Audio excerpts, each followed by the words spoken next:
Welcome, my friends, to my 25,000 subscriber special that I always promised I would make if I reached this point, which only took 13 years. So here we are, a quarter of the way to that play button, so I can mount it in the background or have a larger version of it made to mount in the background so everybody can see it.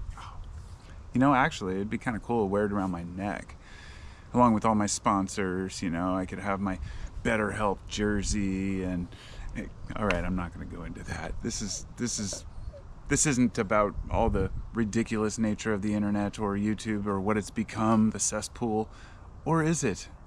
That depends on where this video goes. So, about that hippie shit. When I ended the last video, I kind of ended on that note of a little joke about the hippie shit will be the next video. Well, I thought it would be a good time to talk about people. And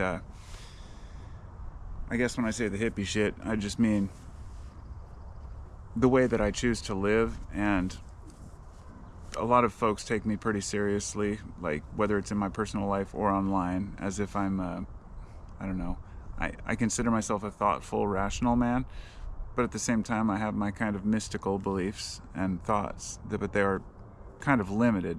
And I thought that would be an interesting topic for today, along with the fact that of what I've seen, the evolution of YouTube has been a reflection of society. So when I say YouTube and what it's become, I know that 10 years ago, if you were to say, well, if it's on YouTube, that's what society is talking about, right? And people would be right to say, no, that's not true. It's just a small segment of society. I remember people saying, oh, why do you use that random platform? Isn't that just a bunch of conspiracy theories and nutcases or cat videos? Even I was shocked, like 13 years ago when I started using it, that there was so much music on there and it just kept increasing. It's like movies, music, wow, YouTube really does have everything. And it became this worldwide reflection of who we are. After everyone started using their phones and everyone was able to record, all of the people who wanted to express themselves finally had the means to do so. And so here we are. And there was a time when authenticity was revered, and it was kind of a breath of fresh air because we'd all grown up in kind of this commercialized society, and the media was always, well, we know the media, they sell out to the highest bidder. I mean, shit, I think 30% of all mainstream media funding comes from pharmaceutical industries. They take in their money from the people that they don't talk shit about. It's all a matter of lobbying. And this whole mess of politics and media and war, all of it, wasn't that big of a deal, a decade and a half ago. People were concerned about things and they would stand up for what they believed. But nobody was in everybody else's shit. It was kind of like, oh, you're into this? Cool, do it. I thought back to Occupy Wall Street and how those people were made to look like idiots, and I'm sure many of them were, but the fact that they were protesting the 2008 financial bailout of the banks while millions of Americans lost their homes. And I've watched this steady decline since then. It wasn't too much longer after that crash, I think, that I started my channel a couple of years later when my son was young. And I had a lot of time at home to do something. I was restless. I was a stay-at-home dad with my kids, but my youngest at that time, no, it was my middle son. He's 14 now. Yeah, he was a baby. And so I started recording videos and sharing my thoughts. And that authenticity was just the norm, right? A guy just sitting talking to the camera was just the normal way of things on YouTube. And something happened. As soon as they came out with these ad sponsorships, it was only a matter of fucking weeks before YouTubers are making videos crying about, instead of their usual content, they're talking about how they can't discuss certain things because they can't monetize their videos, and sponsors won't work with them, and all of a sudden you see content start taking this kind of Disney approach to everything. And not even Disney. Disney is horrible. They have a lot of nasty, weird aspects to that company that I won't even get into. But, just trying to kind of, I don't know, gloss over shit and make things look family friendly, which is what YouTube has become. And there's part of me that says I'm glad that kids can click on YouTube and watch YouTube without having to worry about seeing, cartoon porn or something, which is still out there. But, they're a lot less likely to see these things. And I have mixed feelings about the availability of anything a person wants to watch and, the concerns about kids. Also, concerns about AI, the benefits that it can have for the future of video making. But dude, I'm sure that you've already run into videos that are AI generated and not even realized it. And look, this is something I've been watching closely. I'm fascinated with tech and the whole AI thing. I'm always watching videos about it, but I never talk about it. Why? Because I won't pretend that I know where this is going. This is it's like a crux of evolution in human history. We're at a very important crossroads with using AI. They already have AI they're using AI in war already. So I'm talking about war without letting my hair down. Oh my God. I've had it up in my hat all day at work. Oof. So, war, technology, AI, the natural evolution of anything that we create will be used to kill people. That's just what humans do. So we have to look at that part of it, but also the many benefits. Not to say, AI is going to kill us all and it'll realize we're the problem and kill us off. It'll be some Terminator scenario. I think it's much more nuanced than that, but I do think it needs to be looked at under the aspect of slowly, rather quickly now.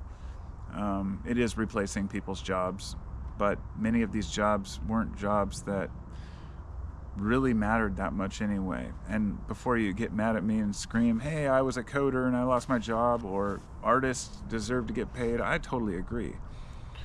But there was something to be said when technology and modern mechanization did the same thing for factory workers and people who worked on the line.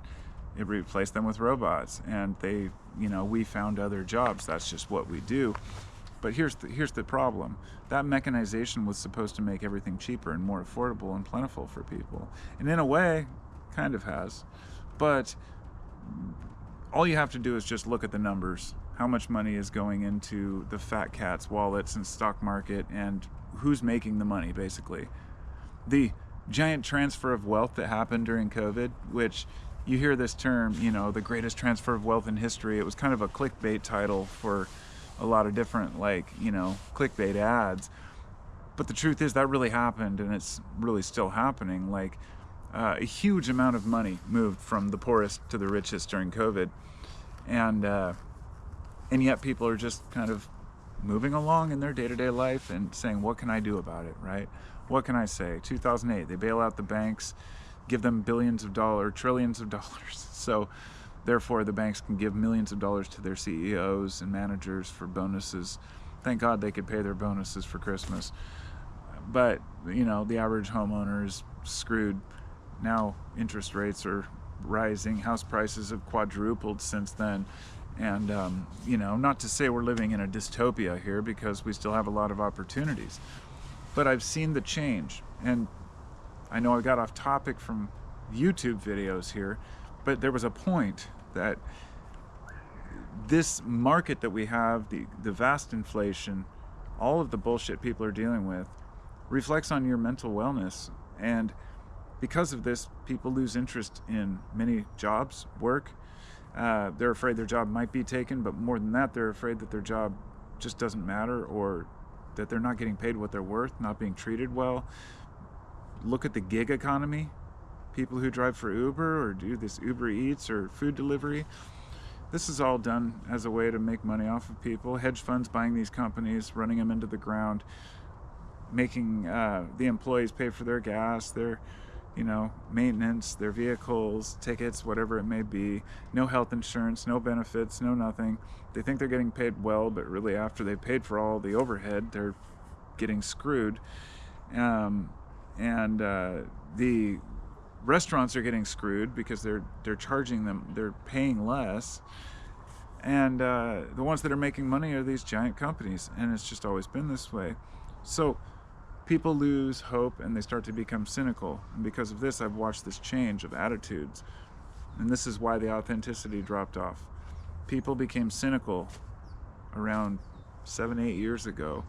And then today it started to really catch on. I should say it was maybe like, 8 to 10 years ago, there was a lot of cynicism kind of in the, alternate side of the web, whatever you could call it. It's not political or it's just places that the average person doesn't go.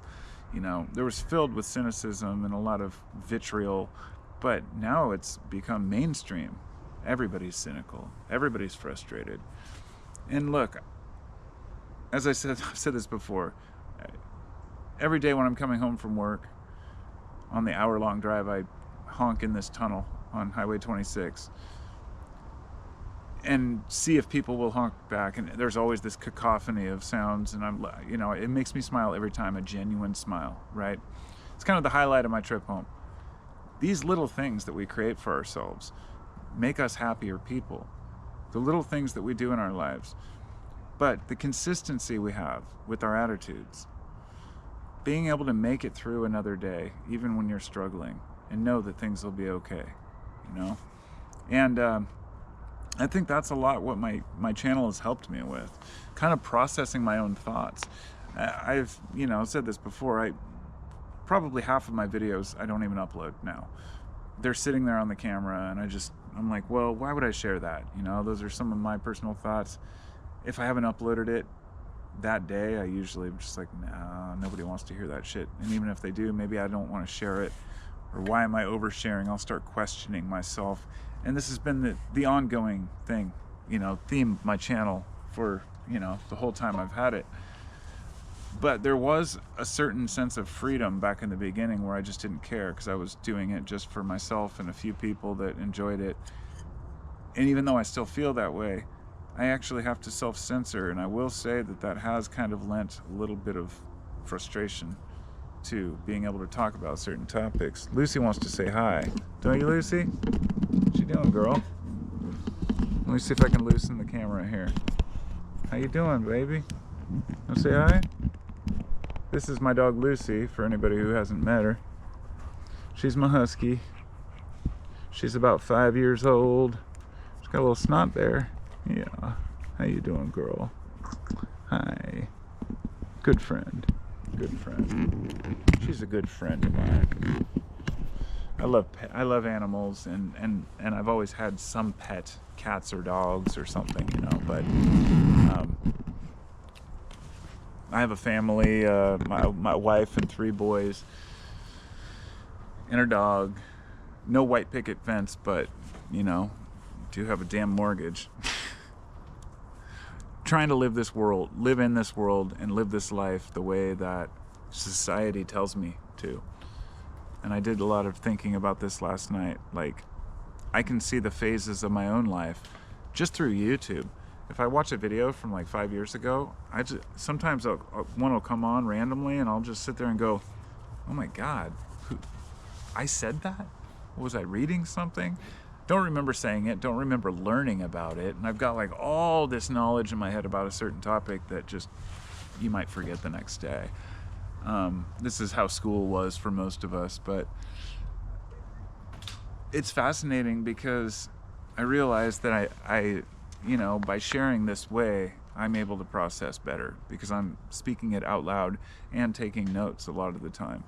I haven't taken notes in a while, but I used to take a little list of just single words or phrases that would trigger a memory so it could bring back something I'd seen or read that I wanted to share because, otherwise it's just me rambling in front of the camera like today. But I'm planning on doing a few more very in-depth videos this year, like I did in the past, where I really cover a certain topic. But I'll tell you why I usually don't and why I haven't up to this point. Not only is there already a dozen videos on every topic, I know that's not an excuse because people want to. I personally watch videos on a topic I've already seen, maybe a scary story that I've already heard 5 times from other people, but for some reason I'll sit and listen to Mr. Ballin do it. Like why? His stories are always drawn out and long, but I like good stories. Anyhow. one of my themes that I wanted for my channel was to do kind of mythological stories, but I wanted to do it in an interesting way. I'd really like to discuss more archetypes, allegories, understand the allegorical, connections through different texts, religious and otherwise, as well as historical practices like, Vedas and breathing techniques, and meditation of varying forms, how all of these things tie into this second self that we have within us, the spiritual self that's very hard to talk about. And it's funny because I bring this up because of all the videos I've made, I rarely talk about my own, these things, the most important epiphanies that I have in my life, the ones that really change me and help me, the ones that I really benefit from the most, I'm not able to convey in words. They come in archetypes. And an archetype is just a kind of a symbol for something that happens in nature. Like, got the archetype of the hero, right? Different situations, they're all different heroes, but that's the archetype. Or, the archetype of there's situations, there's different types of people. These kind of are these repeating patterns within nature, these fractals of being human, if you will, that are hard to explain and even talk about. But once you understand and see them, there's two things I think that will really benefit anybody out there before I go. Archetypes and especially seeing fallacies. So understanding the archetypes, the symbols, and these repeating things, the certain types of people and the behaviors that they might have could benefit you to avoid certain people or to know what other people need, whatever it may be. But, the other side of that with the archetypes and allegories, various stories and parables that, sometimes can contain archetypes within them. But, brain fart, I forgot the other one that I was just talking about.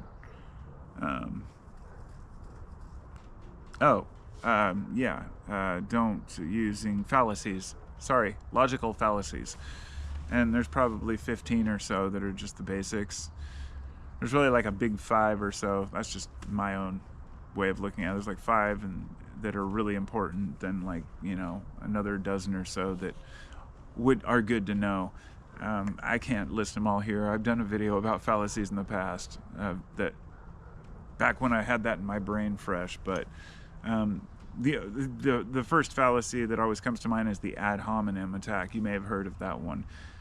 The ad hominem attack is when you're talking with somebody about politics, for example, and you say, well, I like this politician. And then they say, well, I like this politician. And you say, well, I think this politician is better. And then they say, yeah, well, you're stupid and you don't know how to raise your kids. Something like that. Something irrelevant to the topic, but attacking the person personally because they don't have any information to argue. And this is probably one of the most common things you'll see on the internet. People being personally attacked for either things they do, how they look, the people they associate with, whatever it is. But when you see these, you can start to identify them and avoid conflict with other people. And honestly, we all need a little bit more of that. So, that's my rant for today. It's beautiful out, so go on a walk. Talk to you later. Peace.